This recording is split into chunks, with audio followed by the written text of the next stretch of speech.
said to this white doctor, I said, when am I going to get the full use of my, you remember I'm running 10 miles, 12 miles, I'm on the road, I'm lifting 300 and 400 pounds, and I don't weigh little or nothing at that time. Well, anyway, so,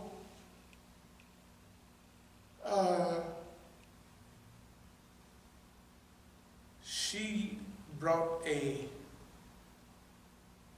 therapist or something over to put machines on your arms and check this. And she said, you have full use of your extremities again. I said, I ain't got no full use of it. You know, I could tell before I went there and after I left, I go on the trail. I can tell after 2 weeks I'm out there, I have lost some of what I had. I know the time it takes to get back. I already know all of that.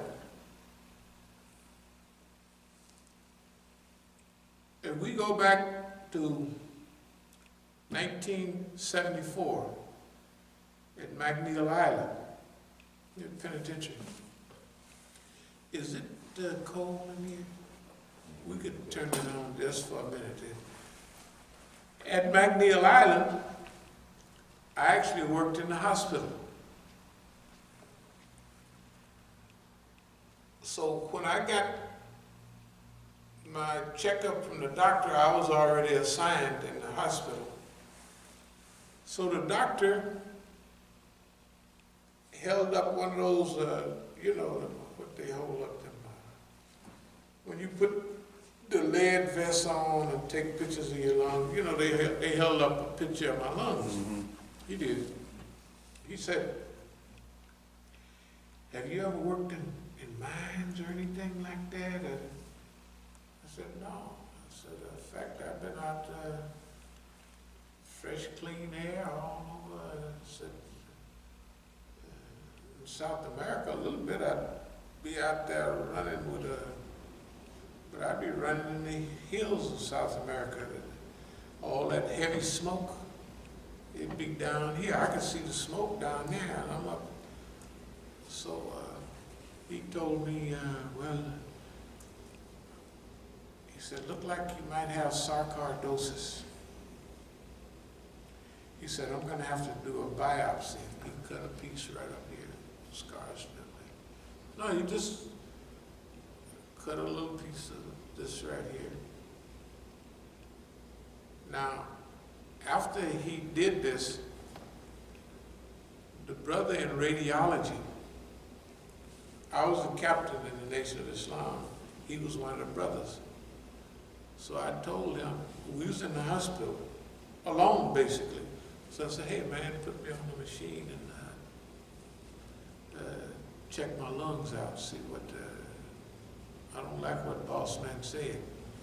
He took a picture of my lungs, you know, he knows more about that than the doctor do.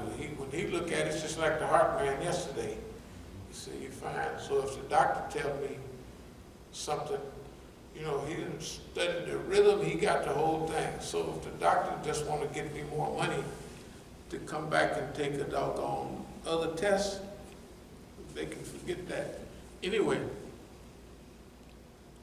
so the brother looks at the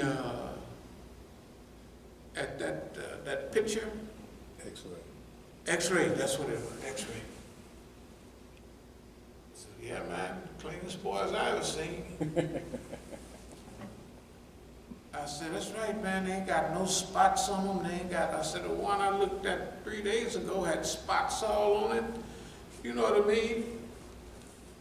Now, this biopsy, you know where they tag animals? This is doing bionic, what is that man? Bionic man, that bionic man. $6 million man, all that. And they starting to use all that stuff. Now, they tag animals. Why they won't tag a nigga? Right? Since '74. Why wouldn't they tag a nigga? especially when I get out of the pen and I'm running in the hills, and every now and then, when I'm running with somebody, it's no problem, but every now and then, I jump off the trail and pretty soon it's a whole super, so, you know what I mean, looking for me. Rock Creek Park. When I was running around, the Muslim house on 16th Street, does anybody remember that? I used to be, that's why I came there first, and I was using the house for a while. Everybody was gone but me. So I would walk right out of right there on Montague and walk right into the park, or I'll go across the street to the river running down there. And it was a nice run.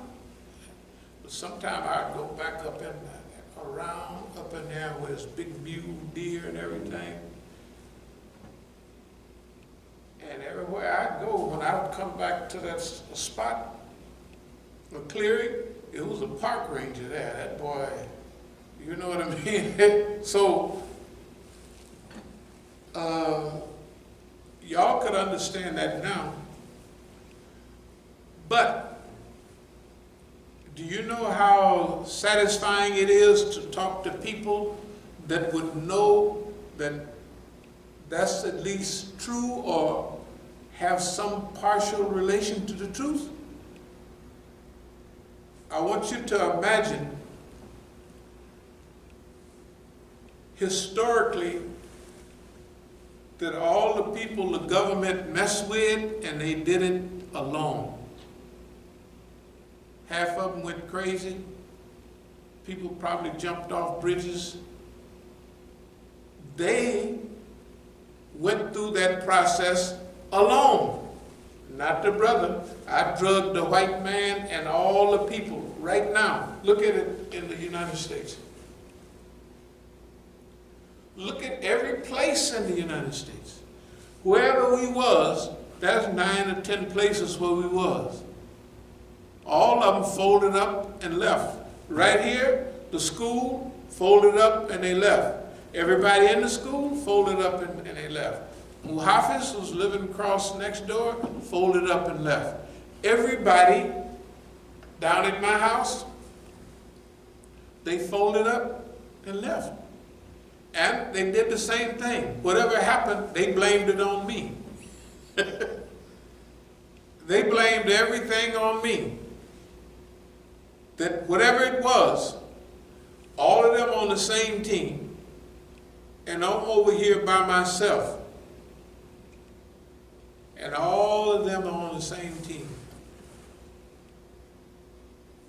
That is wonderful. So we exposed it in Oakland. Look at the clown. Look at the people in Oakland. Tell the truth. Whatever they was up to, it didn't work. And we done strung them along so long that they are a matter of the public. And everything that they said have been exposed over and over again. That couldn't have happened in one go-round. That couldn't happen if we didn't have patience. That didn't happen if we didn't have discipline, if we didn't have endurance, right?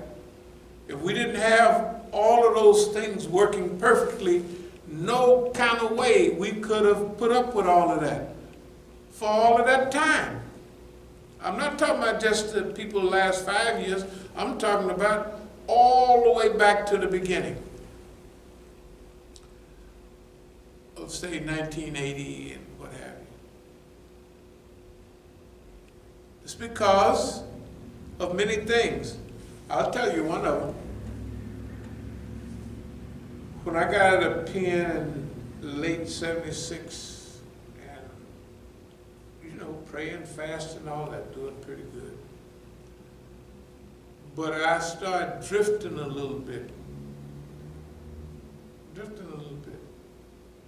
Like all other brothers don't drift, they jump right back in it.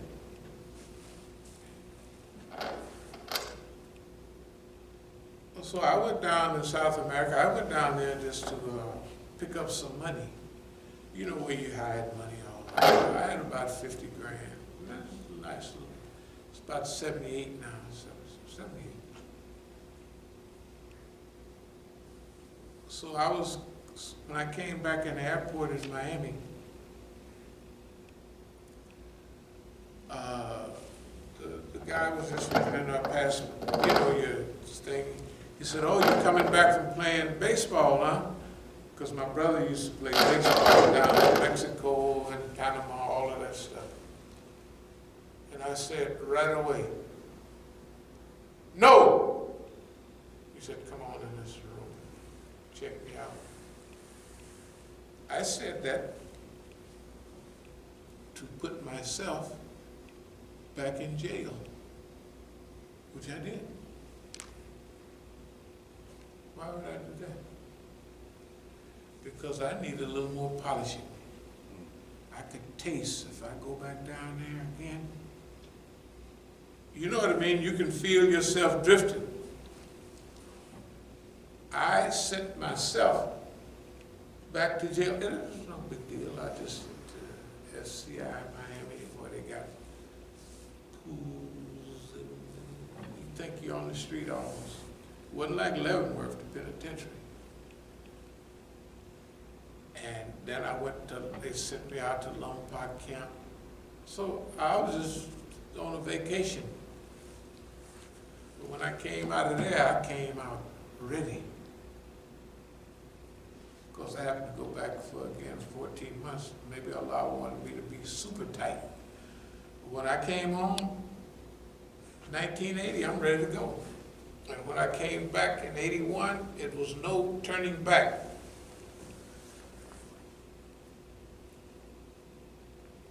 Know yourself, know your enemy. 1,000 battles, 1,000 victories.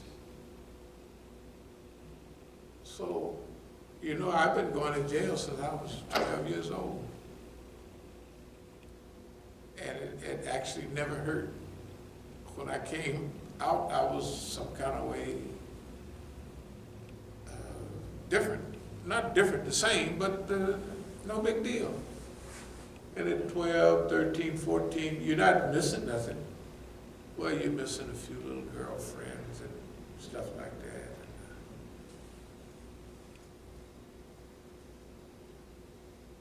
So, internally, I put myself back in prison for many reasons. Number one, when I was doing it before, a few years before, I was tight as a drum. You know what I mean? Super sharp. Now, I knew in the back of my mind that if I do anything, it's going to be wrong. So you dragging that behind you. So you're not as tight as you would normally be. It would be suicidal for you to get in a game that's elevated now. It ain't what it was when it got started. Now it's Scarface and all that stuff. So you have to be super sharp, super fast, super everything. So I 100% believe that if Allah got something for you to do, He gonna train you to do it. Allah is going to train you to do it. How does it manifest itself? Everywhere. Look at the whole United States. Is it possible that all of this stuff could happen here at this masjid? Is it possible for all of the masajid in the region to know what's going on and not make no moves on our behalf? Is it possible that literally everybody know almost exactly, I mean, the leaders, they know exactly what's going on, right? Do you know how much of comfort that is? And guess what? Boss man been thoroughly exposed. He has never in United States history been exposed to the level that he is on what we're doing. None of the civil rights movement did it. Nobody did it. See, we have to keep score of what we're doing. We have to know what we're doing and what effect it has on the system. You know, you have to keep score. I'm saying we keep score. And, well, it's just a pretty good score. Okay. Seeking clear focus, We've earned our honored place in Oakland history, our honored place in American history. The opportunity to outdo King and Malcolm. You gotta remember now, this is not hyperbole. King got to a certain stage. King already had nonviolent as a part of his, but down near the end, he was a little different on that. He was, I'm not saying if he'd have stayed around.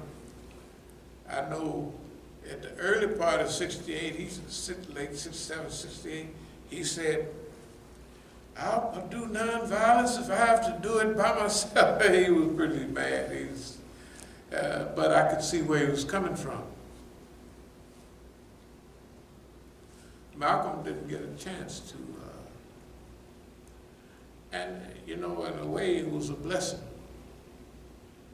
because it looks like whatever King and Martin was about, the white man had locked up the system. You couldn't get out of it.